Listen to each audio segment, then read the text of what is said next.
Welcome to Agents Growth Academy. My name is Jim Schubert, and I am your headmaster.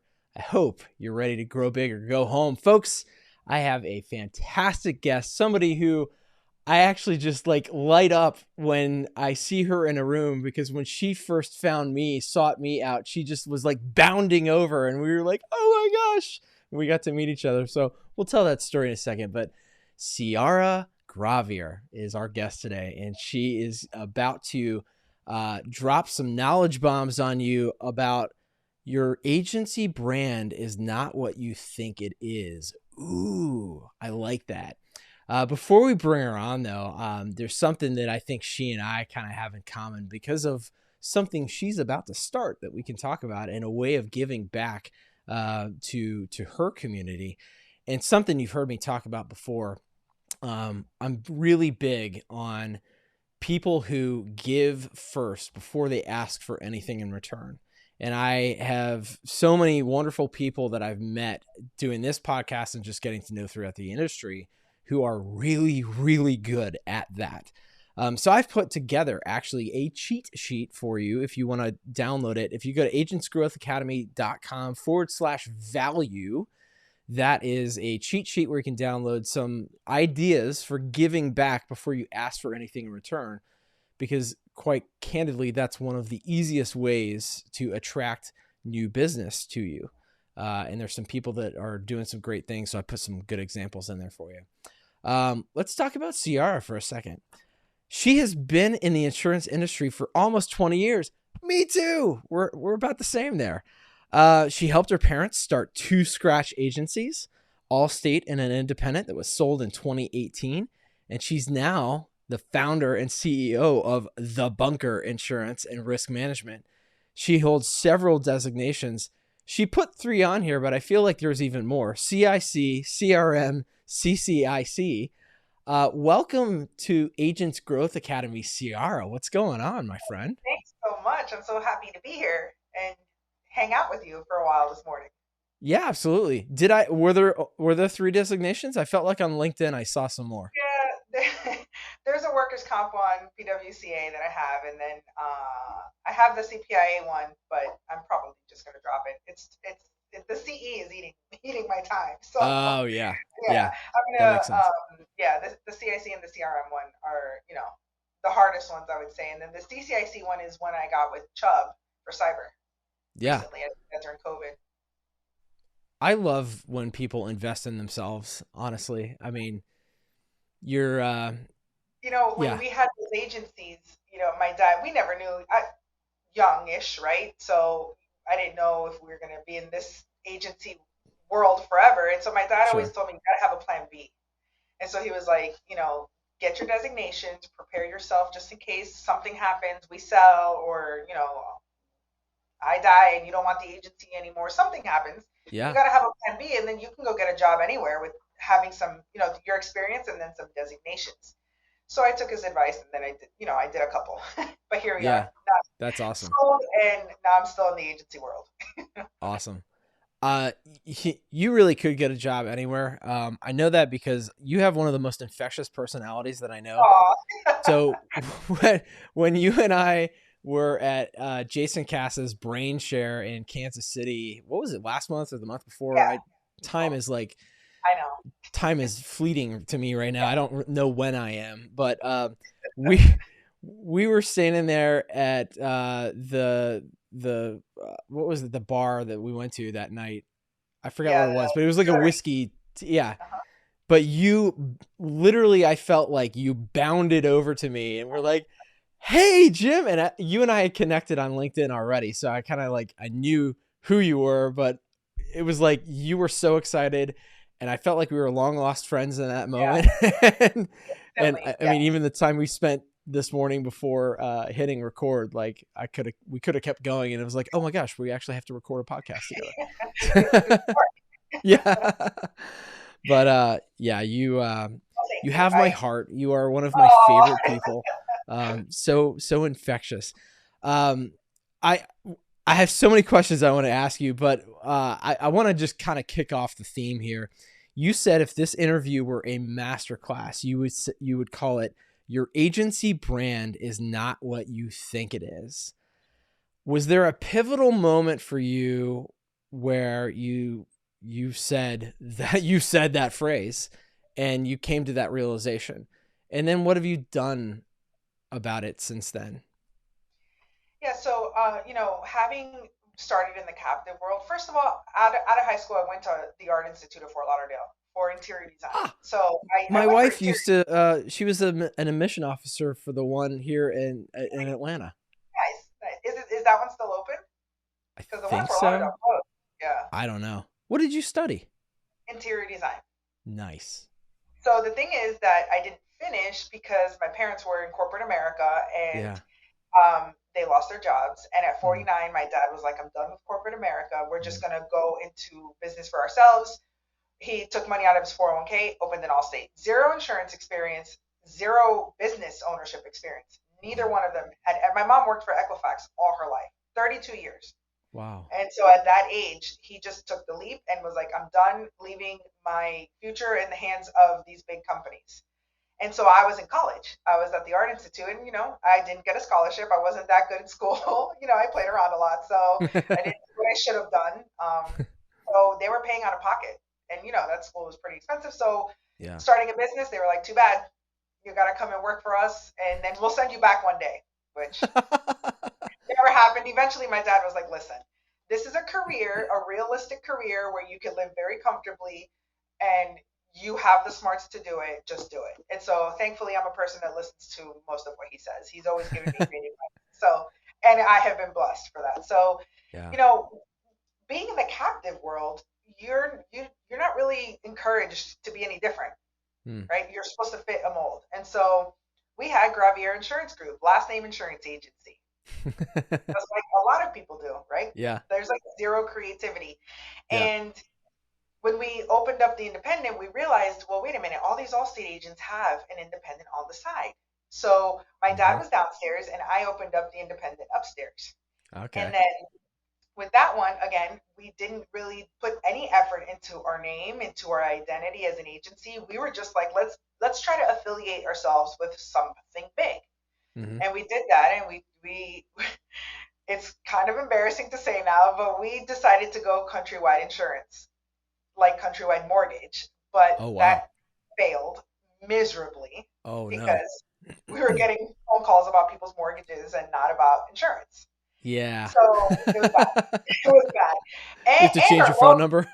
it didn't get that bad, thankfully, but even our logo, we had used like a red umbrella, like kind of playing off the Travelers logo. Like we had zero creativity or individuality, right? And so what we did was we had to pivot very fast Yeah. because people were thinking we were associated with Countrywide Mortgage. So Yeah. that's when we came up with, it's even more embarrassing, CWI Underwriters. And that was the name of our agency. And it was Okay. just Countrywide Insurance Underwriters. And we still kind of use like the red umbrella. And so Did all this happen on a cocktail napkin? honestly, it probably would have gone better if it did.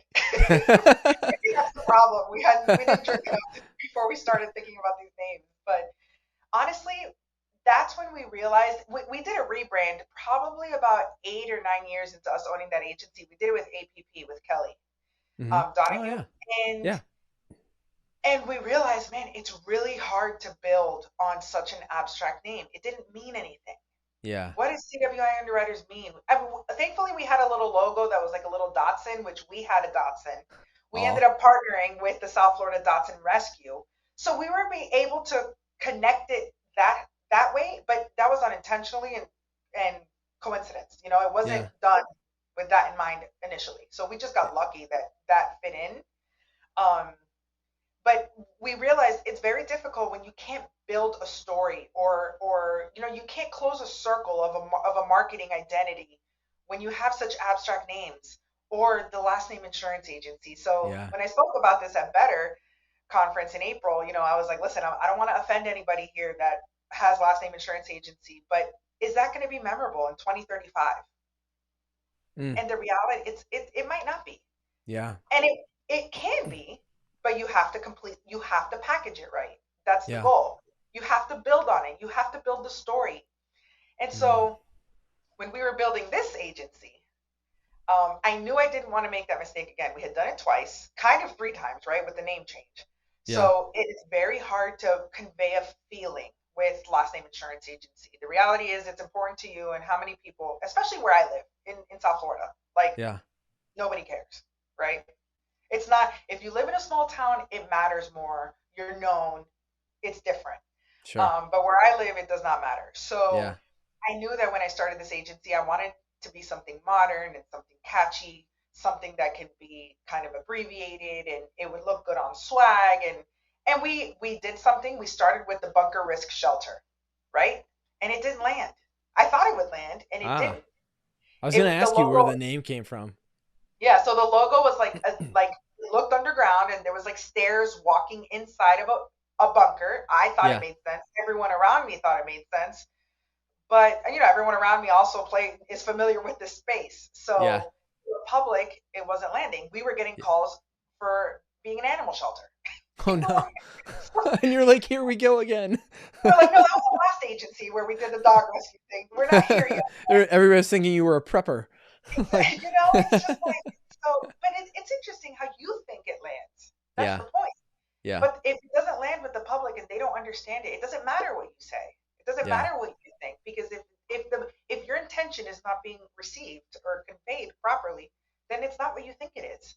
So Yeah. we finally pivoted again, and I knew I was always just going to call it the bunker, right? We don't say the insurance and risk management part; it's part of our Yeah. logo, but really it's the bunker. And so Yeah. um, I think that this one is the sticking, and it's on this side, and it's working well. And I wanted a feeling to be attached to it, right? So I knew that a bunker conveys safety. I Hmm. guess it could convey safety for the people that realize that, or it could convey an emergency to others, right? A need Yeah. to run into a bunker. Yeah. Um, but we've been able to build a whole storyline of why you should come into the bunker, why you should Yeah. stay in the bunker, and you're safe within the bunker. Our slogan is a move from danger to a safe place. I So saw that on your website. I love that. yeah, so Yeah. so being a woman under 40, doing only commercial, and I'm whale hunting, right? Because I'm in killing commercial. Yeah. I knew that I had to build a brand that was bigger than what I am. Hmm. And so we've done things to do that. And I feel like and then it's a process. Yeah. It's a process to make sure that all the cylinders of your brand are hitting. Yeah. So, we use our bold colors. It's black and the yellow, and we use, this is just coincidence, but we use these yellow envelopes. We mail everything in a yellow envelope. Oh, that's so cool. Yeah. People, whether they open it or not, they know it's us. They see our logo, you know. Yeah.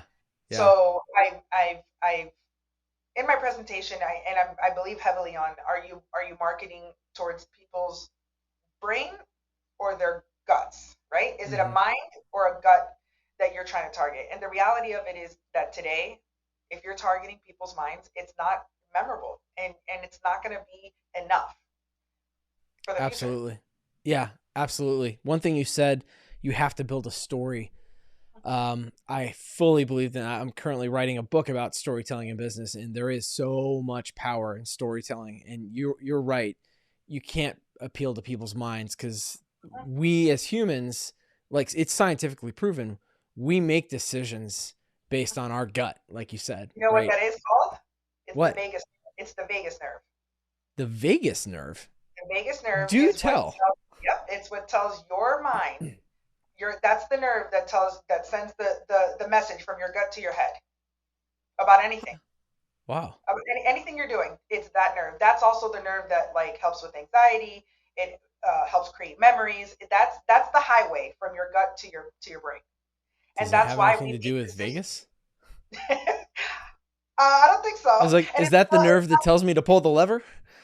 it's not spelled like Vegas either. So yeah, Okay. that's I was curious. I was like, there's got to be a story behind that. it's VAGUS.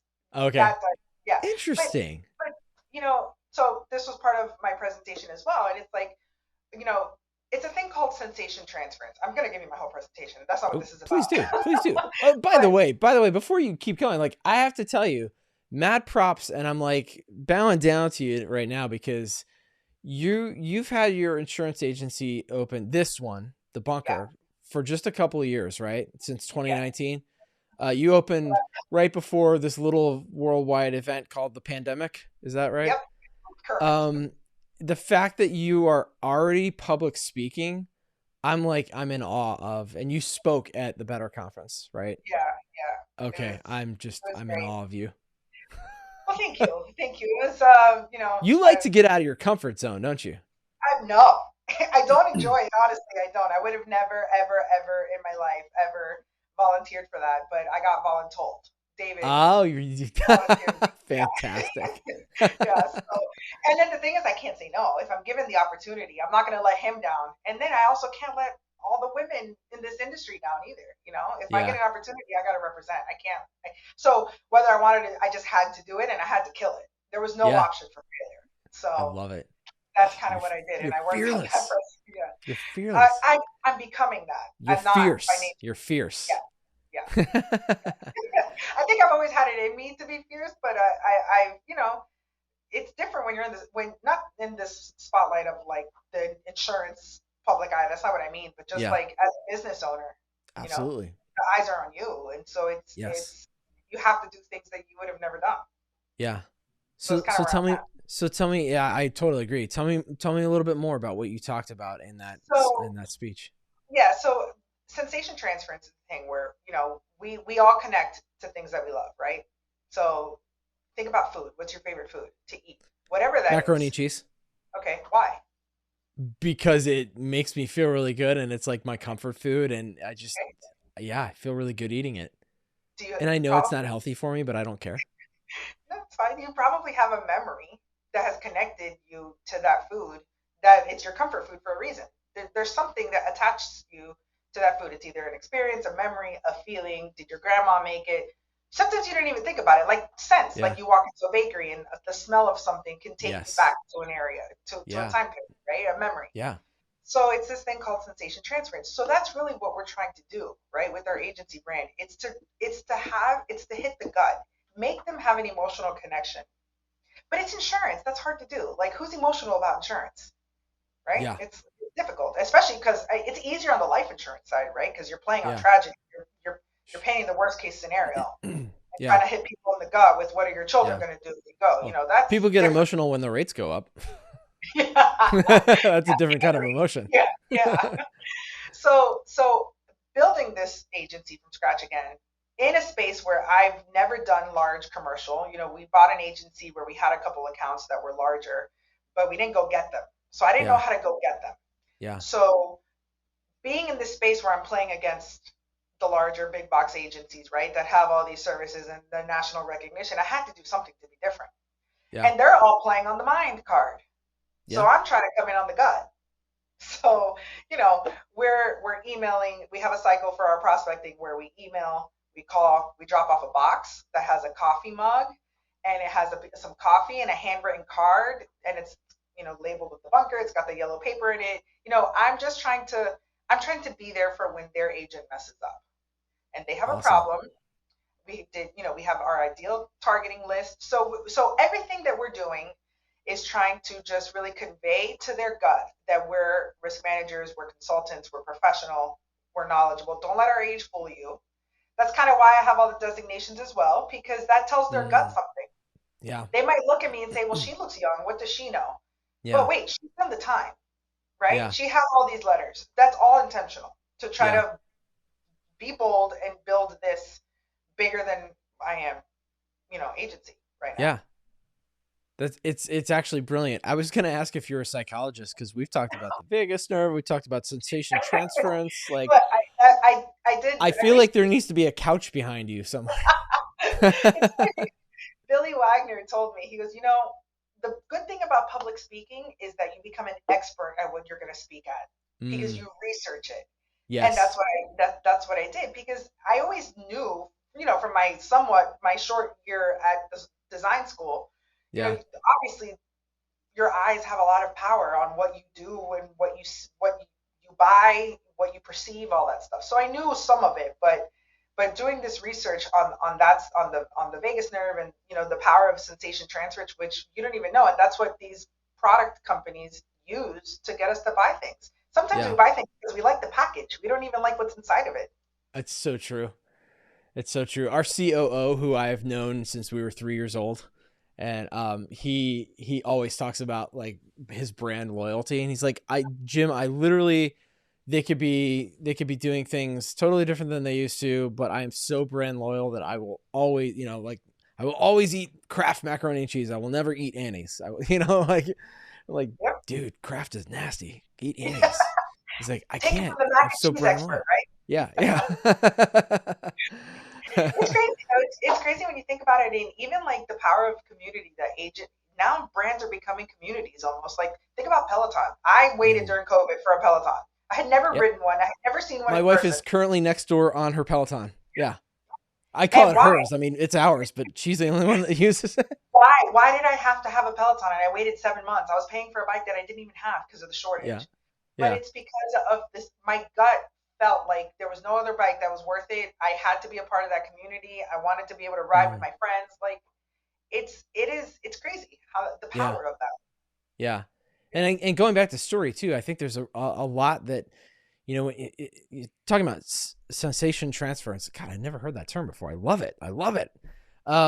You're so right, because it's when you have a moment that really heightens your senses and you hang on to that, and whatever it was that you were doing or connected with in that moment, you think about it. It's funny. We're actually, our friends and I, friends of ours from Rhode Island that we spend the summer up in Rhode Island, we're actually in the middle of creating a lifestyle brand called Peak Season. And the whole thing has to do with ultimate everyday moments. It's those moments where you just never forget what you were doing. And like whether you're sitting on the beach having a beer or whatever it is, and you're just like, man, this is going to last forever. I want this moment to last forever. That's great. Yeah. But you're so right. If you can find ways to do that in your branding, in your marketing, it's a brilliant concept. I'm curious,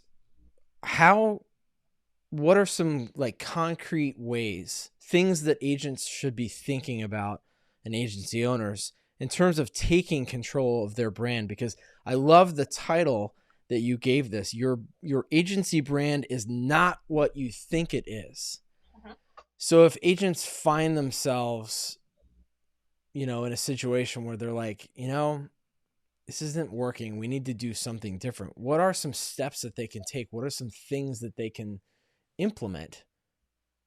So I can speak from what I've done differently Yeah. on owning this agency versus things that we had never done at the other ones, which there was a huge disconnect. So I would say the first thing you have to do is identify who is your agency going to serve. Who? Because if you don't know, even like you and I were talking about, even me starting this podcast, like for who is it? Otherwise, who am I going to talk about, or what am I going to talk about? Who's the target? Because that's the beautiful thing about this industry is that there's a million ways to be successful, right? And everyone can make money.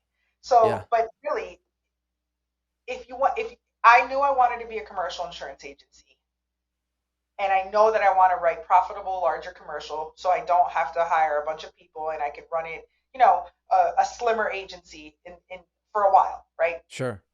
That was my goal. I knew that's what I wanted to do. So who did I need to target? Who did I need to get in front of? So that way I could identify what are their problems, what are their concerns, and then can I solve them? Right. First of all, which is why I joined Killing Commercial, which is the piece I was missing, because inside I got, but I don't know how to solve these risk management problems, right? Like I got the designation of my CRM, but I never had to put it in action. I was the office manager of our other agency. I wasn't here solving big, complex risk management problems. So it wasn't in action. So Killing Commercial was really the piece that was missing for me to be able to build the brand that I wanted, because it gave me the confidence to have the conversations that I needed to have. And so find out who your ideal prospect is and who you're going to target. Find out what they like. Where do they shop? How do they think? You can tell a lot by people's shopping habits. Yeah. Right? What are their concerns, especially if it's commercial, right? Like what are their concerns business wise? Yeah. Try to solve them, and then mix that with. So part of my presentation was one of the ways that we do it is our bold aesthetics. So we're in your face. I'm not marketing to to them the way other agents are, Yep. right? My name is already memorable. It stands out. My colors, using this Yes. yellow envelope is a Yep. way to be very different. You saw our website. Oh, yeah. As You, soon as I went to the website, I was like, whoa, this is yellow. oh, yeah. But it fits. But honestly, to me, I don't know why or how you're the designer, right? But yellow to me like speaks to your personality. I don't know why. It just it's yeah.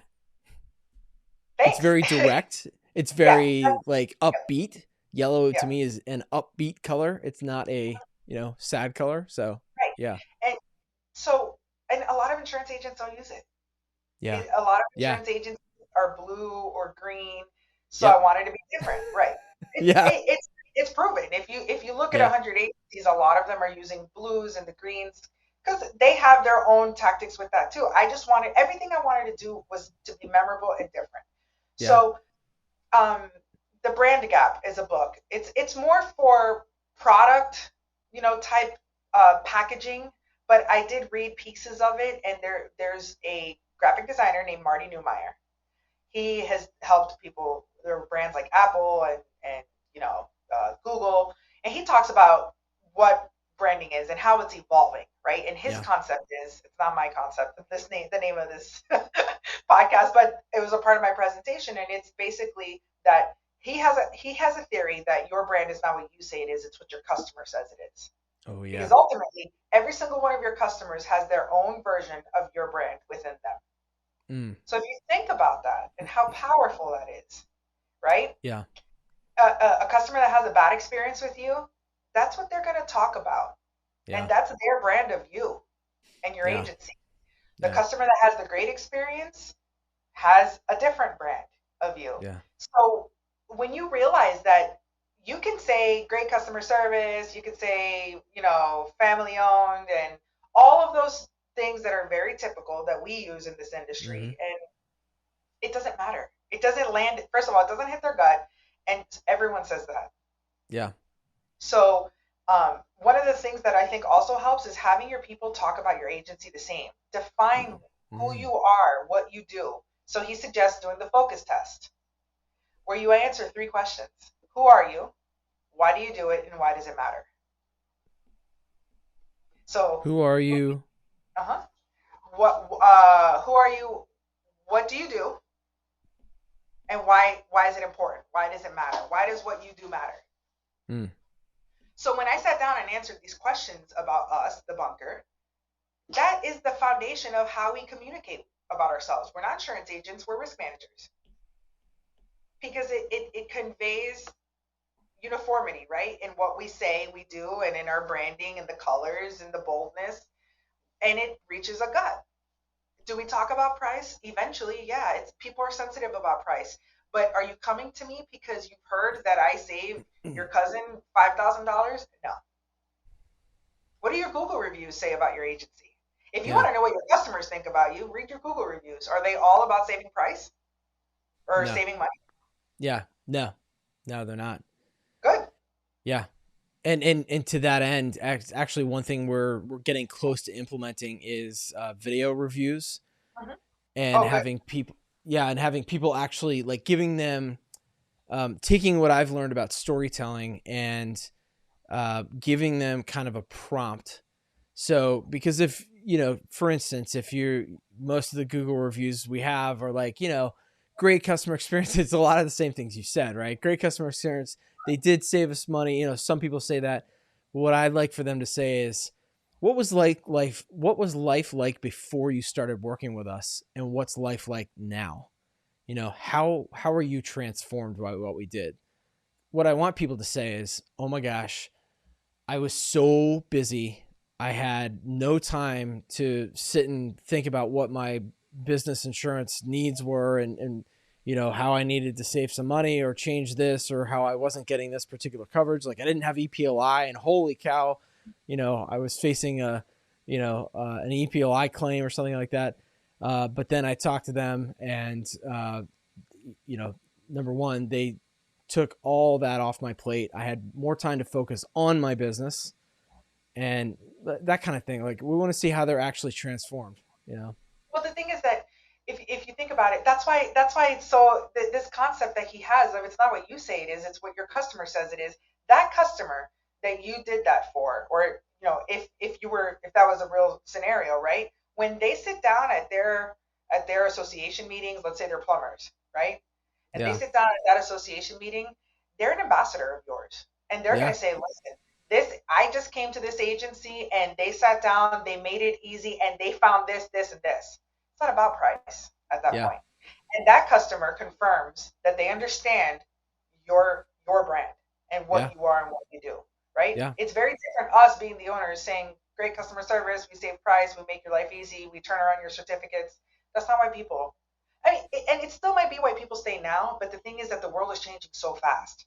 Yeah. And it's changing, and the generations that are coming are not going to do business the same way. No, they're already not. They're not. And what I realized, and look, my social media game is not up to par. Like, I just downloaded TikTok and I did it begrudgingly. Like, I didn't want to. I haven't done it yet. I didn't want to, but I belong to this networking group of women attorneys, and one of them it's her number one source of referrals. She's an immigration attorney, over 45,000 followers on TikTok. And I'm just like, huh? Wow.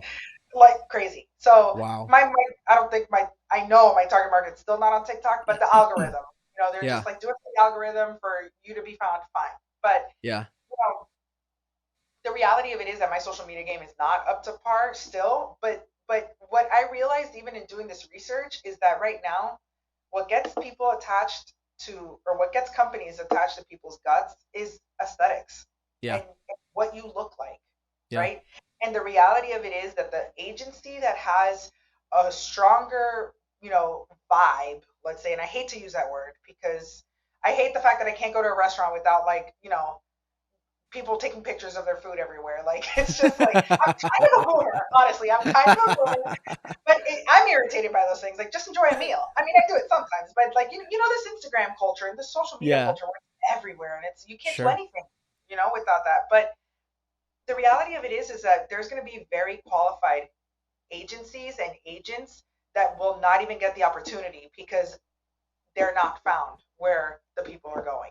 Yeah. And there's going to be a less qualified agent that has a really cohesive social media game and their feed looks nice and they're popular and they got 10,000 followers that are not great insurance agents. Right. And they're going to get it.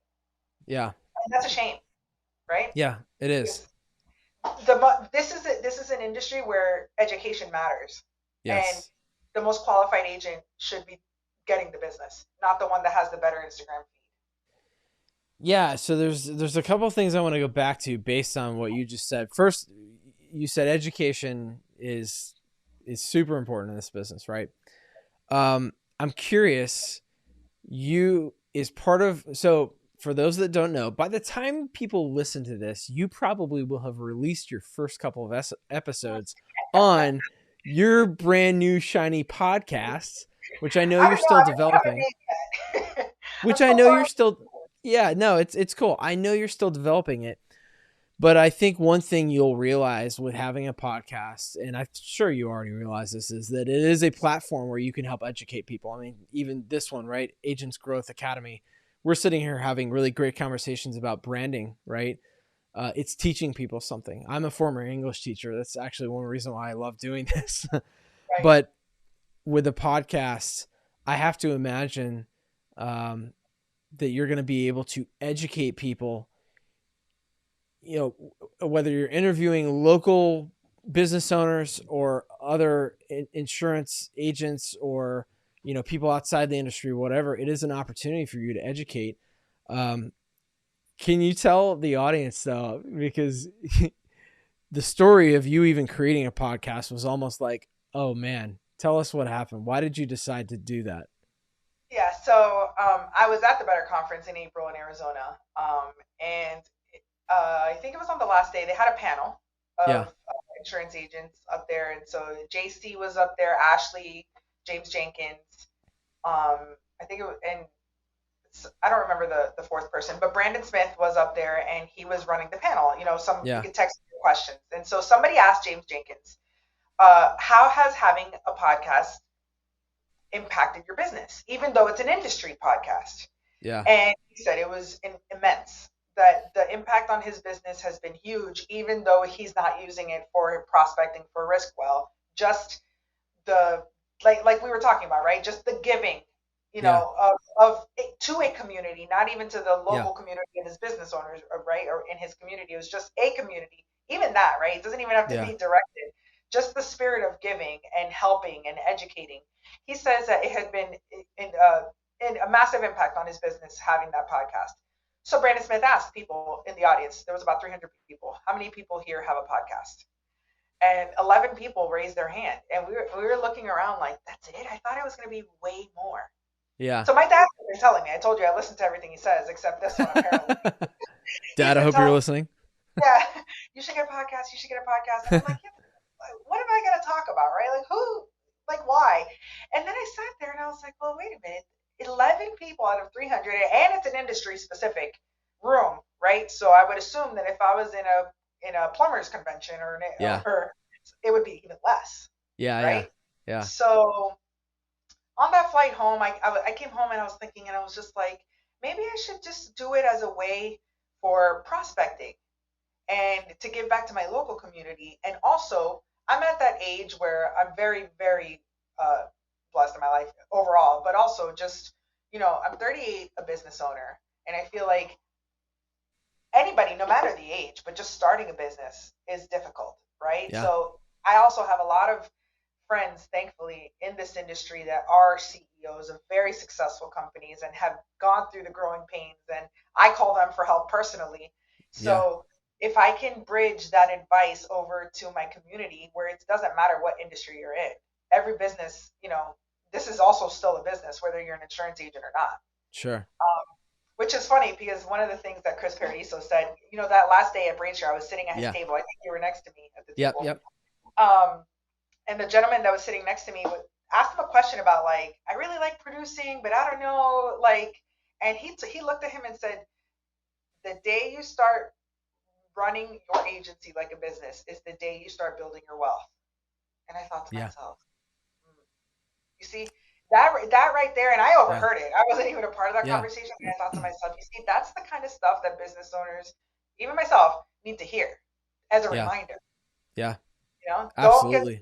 We're in the trenches now, but there is a day where you'll come out of it, and that's the day where it's going to catapult. You just got to get there. Absolutely. Which is, a lot of people don't get there. They give up before they get there. They do. Yeah. I think you're very brave to choose. You told me beforehand that you've already bought the equipment. Yeah. You might not have the name. You might not have like exactly, nailed down what your show's going to be about, but you are implementing. And like James Jenkins says, implement or die, right? I mean, that's, I got to hand it to you. I have a lot of admiration for you. But, if you just if I was to sit back and think about it, I would scare myself out of doing it. Yeah. So, which is kind of what happened when I got that opportunity to speak. Like, if I thought about it, I probably would have been so scared or so nervous because I had never ever. And then it was an hour. Yeah. An hour is a long time to speak by yourself. Yeah. When you've never done it.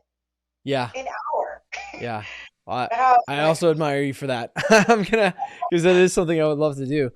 I have to imagine that whatever you do with your podcast, Ciara, it's going to allow you to, I think it's only going to enhance your brand no matter what the show's about, because you're putting yourself out there. People are going to get to know you, your personality, more of the gut stuff and less of the mind stuff, right? Because that's what you're going to bring to the table, I think, because I just know your personality. One last thing I want to ask you before we jump into the rapid fire round. I hope you're ready for that. Oh, I'm ready.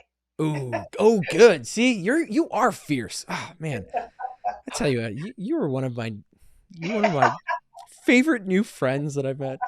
Talking about before, one of the first things that agents should do when creating their brand or redefining their brand is figuring out who is their audience.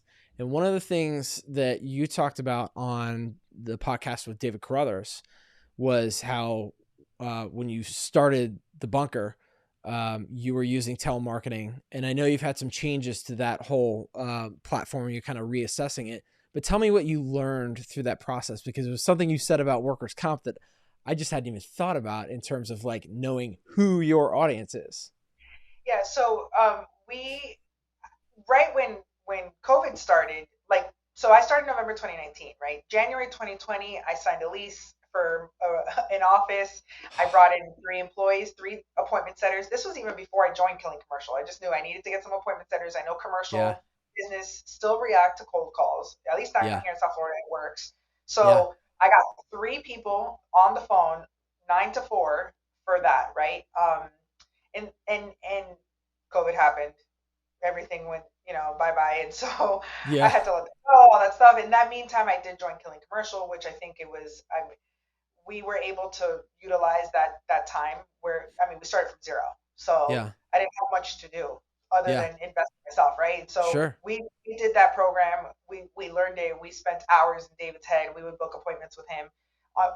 He's a person that, I mean, huge personality in general, but Yeah.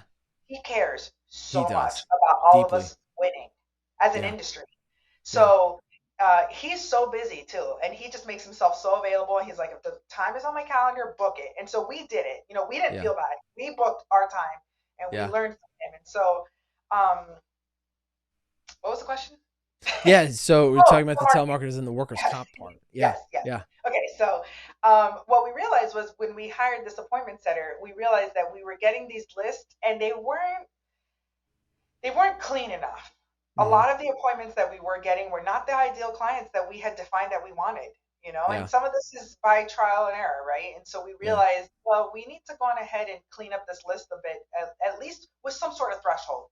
So what we did was we go to the NCCI's website, and all we do is we see ABC Plumbing. Okay, do they have a mod? If they have a mod, we don't pull it. $6. We're not going to pull every single mod. We do that for certain people. For Yeah. for our Killing Commercial targeted list, we do pull their mod. But for Okay. this in between, just to fill while we're whale hunting, we just want to know if they do have a mod, because if they do, they're paying a certain premium in insurance and workers comp where it's worth.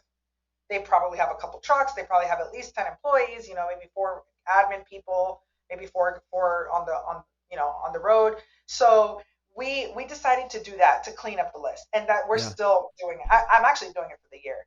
I'm doing it at once to not have to Wow. do it again for Yeah. probably Yeah. 2024. Yeah.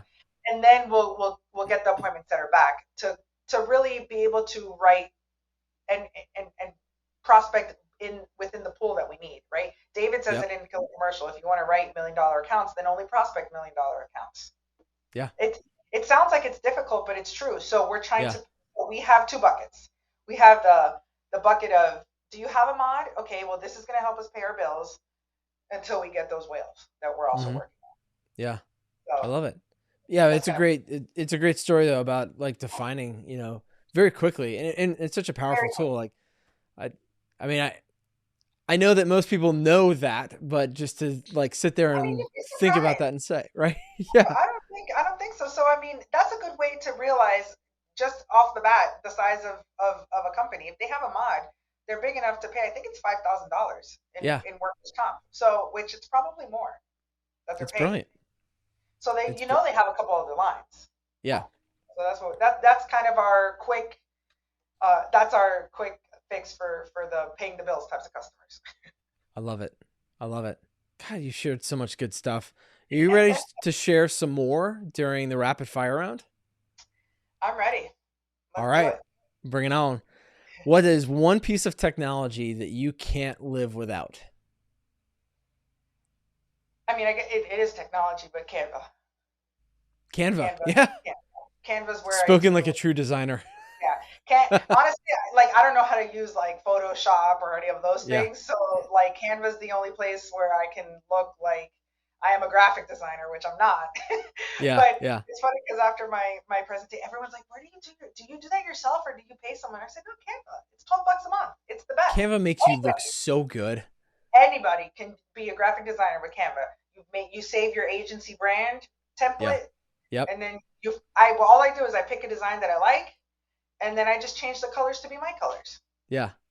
Isn't it super easy, brilliant? and it makes, yeah, it really is. It Yeah. really is. So Canva, for sure. I can't live without Canva. I love it. I love it. That's a good one. I don't know that anybody's said that one yet, but I use Canva all the time, Yeah, and it's I so know the good. power of it. Yeah, Yeah, yeah, yeah. $12, people. Yep.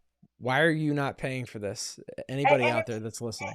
it's a cheap way to seem bigger, right, than what you are. Yes. Just if you have that, we already know the power of social media, the LinkedIn posting, all that stuff, right?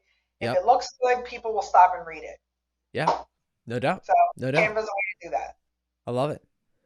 What's one book you're reading right now, or that you've read recently that you want to share with folks? I just finished reading The Compound Effect, Hmm. and it was great. I'm embarrassed to say I don't know that one. Yes, it was great. I mean, it's not the same as Atomic Habits, but it's similar in theory of Okay. the impact of doing small things to make big changes in your life over time. Um, Got it. great book. And I'm a person that it's been a rough year. Not a rough year in the sense of like a lot of things like changing. And I think I've Sure. just, Jim, you know how this goes, right? You learn and learn and learn and learn, and you go to conference and you learn and learn and learn. And there has to be a point where you stop learning and you start implementing. And I think that that's kind of like where I am this year. And that book has helped me in the sense I struggle with consistency just Me in too. general. Just Me too. I and how many I realized over and over and over, all these conferences I've gone to, the books I've read, the podcasts I listen to, everyone says the same thing, that the number one secret in business is consistency. You don't have to be the Yeah. smartest, you don't have to be the best, you have to be consistent. Yeah. And I'm just like, well, but it's why is it so hard, right? It's the thing that people struggle with the most, I think. Yeah. Everyone, no matter the industry or the walk of life. Well, Anything. I don't know about you, but I have shiny thing syndrome, and other people will call it like squirrel Yeah, syndrome. yeah, yeah. Mine is like shiny squirrel syndrome. I just get So so it's double. yeah, It's I'm double. double. It's bad. It's bad. Honestly, that's why I outsource the production of this podcast. All the posts that get made about all the guests that we interviewed are all done by them, and and with my permission, right? Like it's not like it's just some automated ka-chunk, ka-chunk, but Right. it's from the heart, and they're helping me pick out some really good quotes and things like that to share with folks. But I don't think I would have. There's no way that I could look as active as I am on LinkedIn, and I am. I mean, I engage with people every post that's made. But yeah, It's consistency. I think that the consistency. consistency is one of the hardest things. I don't wake up every day the same, and I think it's also because I don't have children. Like I'm Yeah, not forced to live a very consistent. I don't have little humans relying on me to get to school, to eat breakfast, and to do all this, right? Like yeah, it's just myself and my husband, our two dogs, and I don't live every day the same. There's no 2 days. I wouldn't say I'm not careless, but I'm kind of chill in general, like in life. So I I would feel agree. like I feel like that's probably one of the not having children. I feel like maybe having children forces you to be a little more consistent because you have to give them some, a schedule and Yes, parameters and things like since everything. You have to give them everything. I don't have to do any of that. So, one of the quotes that I love from the compound effect towards the end of it, he actually talks about Kathy Ireland, that she said it, I guess in one of her books, I'm not too sure. But he says that she has this concept of, are you an engine that propels people or are you an anchor that weighs people down? Mm, And I thought to myself, wow, that's, it's also, I mean, it's the same as your brand, right? I might think I'm an engine, but do people feel like y- supercharged by me yes. or Yeah. am I negative and like weighing people down? Like that Yeah. actually, I haven't stopped thinking about that recently in the last couple of days since I finished that book, but just, yeah, I need help with consistency. So that's why I'm trying to Yeah. read those I, types of books. yeah. I love it. In case you were wondering, you are an engine. Yeah. 1,000%. You are an engine. Thank you. Thank You you. are propelling people forward. Thank you. And I thank you for what you're doing for our industry. Honestly, you really are Same. Thank doing you. good, great, wonderful, amazing things. Do you listen to books on Audible ever? Yeah, so what I do is I actually have my employees account, so I listen to the book and I read it because I'm like a highlighter person. I Yes, like I'm the same highlight. way. Yeah, yeah. Yeah, I I almost like I'll preview the book first that way, listen to Audible, yeah, then I'll buy it and make copious notes. yeah, you got a code, right? I gotta get my own because Yeah, oh, we're it's super running easy. into each other. Yeah, yeah. So audibletrial.com/grow big.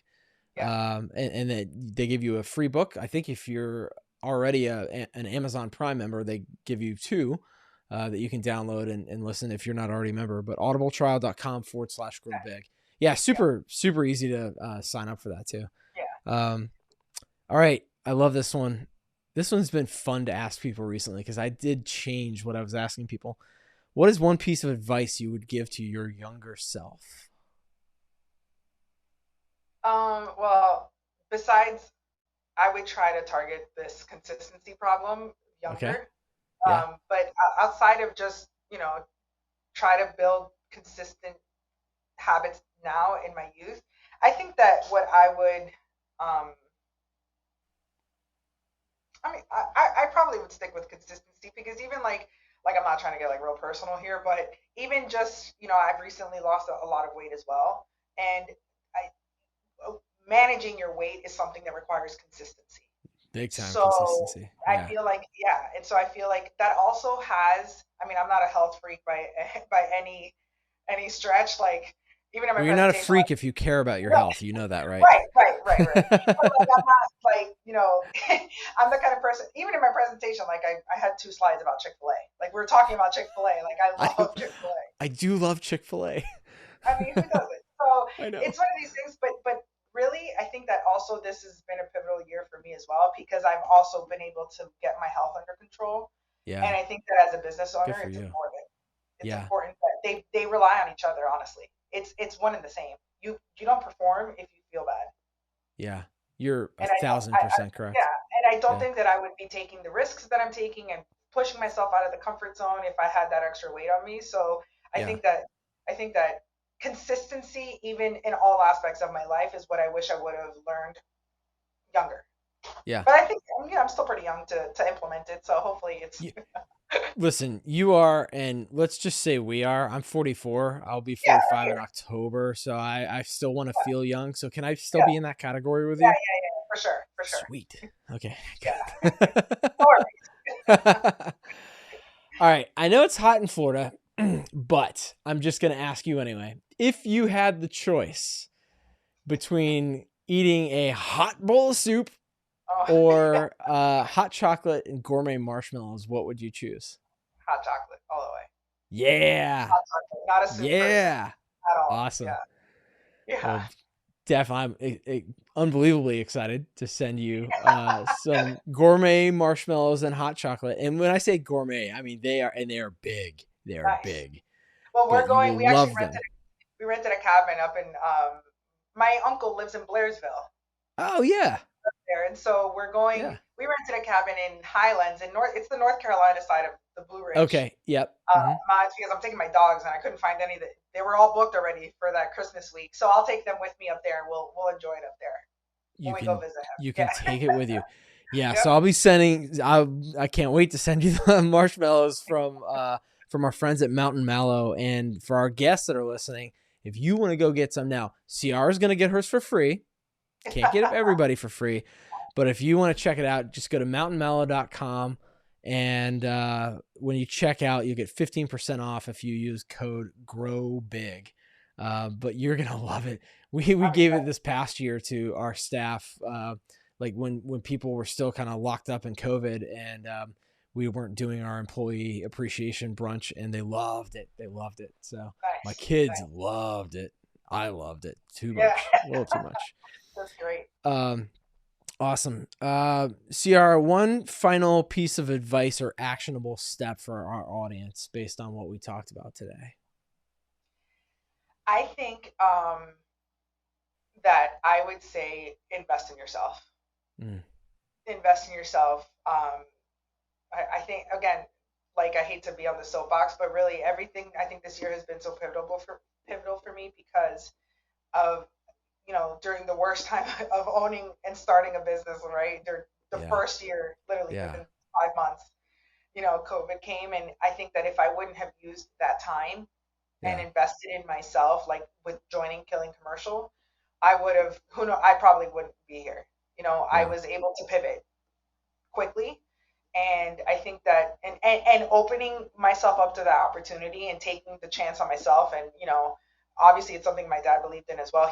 David will tell you the story. He hounded David. Like, he was just like, I want to hire your dad because, um, but us taking that chance on ourselves and investing in ourselves allowed me to meet people like you, like where I would have been locked up in an insurance agency with my head down behind a computer Yeah. because I wouldn't have taken the opportunity to work on myself and be in these circles where I have met people that have literally impacted my life, my personal life, my business life, and have forced me to grow. Like, Yeah. they're forcing me, people like you, people like him, people like Nick with this, giving me this opportunity. James, Yeah.